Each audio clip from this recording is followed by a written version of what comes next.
बिस्मिल्लाहिर्रहमानिर्रहीम। अस्सलामु अलैकुम वरहमतुल्लाहि वबरकातुहू। मोहम्मद अब्दुल्ला। हमारे मुआशरे में भीख मांगने का रिवाज बहुत ज़्यादा बढ़ता जा रहा है। नीचे से लेकर ऊपर तक कौम का मिजाज ही मांगने वाला बनता जा रहा है। हालांकि बाइज़्ज़त लोगों और बाइज़्ज़त कौमों में इसे बहुत बड़ा ऐब समझा जाता है। पेशावर भिखारी आपको गलियों में, बाज़ारों में, बसों में, हस्पतालों में, मस्जिदों में हर जगह आपको मिलेंगे, जबकि अखलाकी और मुआशरती तौर पर इसे अच्छा भी नहीं समझा जाता।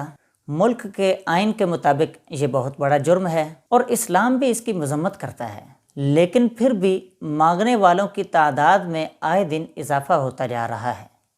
एक वो दौर था कि लोग अपने पैसे लेकर गलियों बाज़ारों में फिरा करते थे कि कोई गरीब शख्स, मोहताज शख्स मिल जाए और हम उसकी मदद कर दें। और एक आज का दौर है कि गलियों बाज़ारों में आपको मांगने वालों की फ़ौजें नज़र आएंगी। आका करीम अलैहिस्सलातु वस्सलाम ने तो इतनी तक फरमा दिया कि ऐसे लोग अल्लाह ताला की बारगाह में जलील और रुसवा होकर पेश होंगे, इनके चेहरों पर गोश्त नहीं होगा। ये जो मांगते हैं ये आग और अंगारा है और ये जहन्नम के पत्थर हैं। और साथ ये भी फरमाया कि ऊपर वाला हाथ निचले हाथ से बेहतर होता है, यानी देने वाला हाथ लेने वाले हाथ से बेहतर होता है। सहाबा कराम ने अर्ज़ की कि हुजूर, किस शख्स को सवाल करना या मांगना जायज़ नहीं है? आका करीम अलैहिस्सलातु वस्सलाम ने इरशाद फरमाया कि जिसके पास सुबह और शाम का खाना मौजूद है वो नहीं मांग सकता। हमें हमेशा अल्लाह ताला के एक बहुत बड़े कानून को ज़हन नशीं रखना चाहिए। वो कानून ये है कि जो शख्स अल्लाह की राह में देता है उसका माल बढ़ता है, कम नहीं होता। और एक बहुत ही प्यारी हदीस शरीफ है कि मोहताज बंदा जब किसी से सवाल करेगा, किसी से मांगेगा, तो उसका फाका बंद नहीं होगा, बल्कि उसका फाका बढ़ता चला जाएगा। जबकि वही शख्स जब अल्लाह की बारगाह में दुआ करेगा, फरियाद करेगा, तो बहुत जल्द अल्लाह ताला उसका इंतज़ाम फरमा देगा। पेशावर बेकारियों के साथ साथ हमारे मुआशरे में कुछ ऐसे लोग भी मौजूद हैं जो कि ख़ानदानी तौर पर बहुत अच्छे हैं, लेकिन वो भी लोगों से जाकर सवाल कर रहे होते हैं, मांग रहे होते हैं। यूँ महसूस होता है जैसे हमारी कौम मेहनत से जी छुड़ाना चाहती है और एक जगह पर बैठकर बाइज़्ज़त ज़िंदगी गुजारना चाहती है। हालांकि आप जानते हैं मेहनत के बग़ैर कैसे बाइज़्ज़त ज़िंदगी गुजारी जा सकती है। एक शख्स ने आका करीम अलैहिस्सलातु वस्सलाम के बारगाह में सवाल किया कि हुजूर, मैं बाइज़्ज़त ज़िंदगी गुजारना चाहता हूँ। तो आका करीम अलैहिस्सलातु वस्सलाम ने इरशाद फरमाया कि लोगों के सामने हाथ फैलाना छोड़ दो। बहुत अफसोस होता है जब हम अपने मुआशरे में तंदुरुस्त नौजवानों को लोगों के सामने सवाल करता देखते हैं और लोगों के सामने वो हाथ फैला रहे होते हैं और अपनी मजबूरियां ज़ाहिर कर रहे होते हैं। हालांकि वही लोग अगर मेहनत करें और अपनी रोज़ी कमाना शुरू करें तो बड़ी बाइज़्ज़त ज़िंदगी गुजार सकते हैं। एक शख्स आका करीम अलैहिस्सलातु वस्सलाम की बारगाह में आते हैं और अर्ज़ करते हैं कि हुजूर, बहुत ज़्यादा मोहताज हूँ, परेशान हूँ। तो आका करीम अलैहिस्सलातु वस्सलाम पूछते हैं कि तुम्हारे घर में क्या चीज़ मौजूद है? तो वो अर्ज़ करते हैं कि एक प्याला और एक टाट है। फरमाया ले आओ।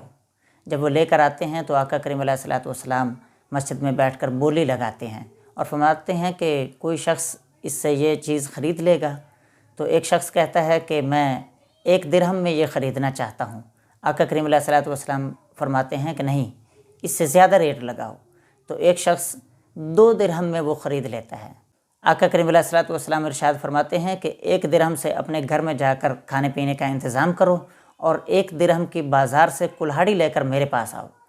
जब वो कुल्हाड़ी लेकर आते हैं तो आका करीम अलैहिस्सलातु वस्सलाम इरशाद फरमाते हैं कि जाओ, जंगल में निकल जाओ और जाकर लकड़ियाँ काटो और बाज़ार में जाकर फ़रोख्त करो और 15 दिन मुझे नज़र ना आना। खैर वो जाते हैं, बहुत ज़्यादा मेहनत करते हैं, लकड़ियाँ काटते हैं, बाज़ार में बेचते हैं और चंद एक पैसे उनके पास इकट्ठे हो जाते हैं। कुछ दिन बाद आका करीम अलैहिस्सलातु वस्सलाम की बारगाह में आते हैं तो उनके पास 10 दिरहम मौजूद होते हैं और वो बहुत ज़्यादा खुश भी होते हैं।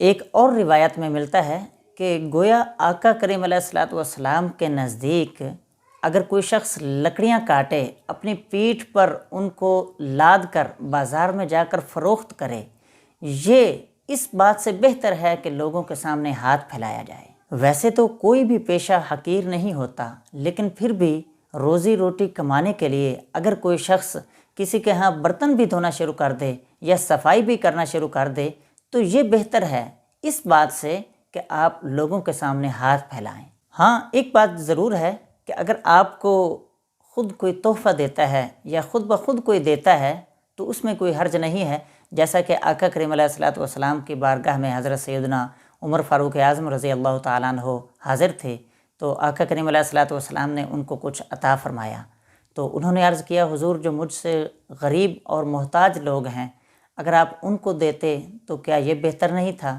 تو آقا کریم علیہ الصلوۃ والسلام ارشاد فرماتے ہیں کہ اے عمر، جو بغیر لالچ کے اور بن مانگے چیز مل جائے اسے قبول کر لیا کرو، اور ہاں جو چیز تمہارے پاس موجود نہ ہو یا جس کا تمہارے دل میں لالچ آ رہا ہے اس کے پیچھے نہ بھاگو، اس کا سوال نہ کرو۔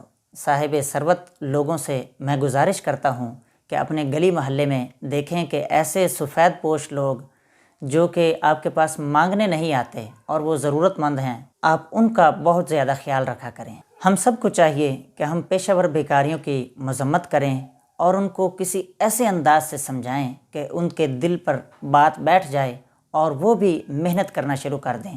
یقین جانیے کہ اس ملک اور قوم کا ہر جوان جب محنت کرے گا اور اس گاڑی کو چلانے میں لگ جائے گا تو اس میں ہماری بہت زیادہ کامیابی ہوگی۔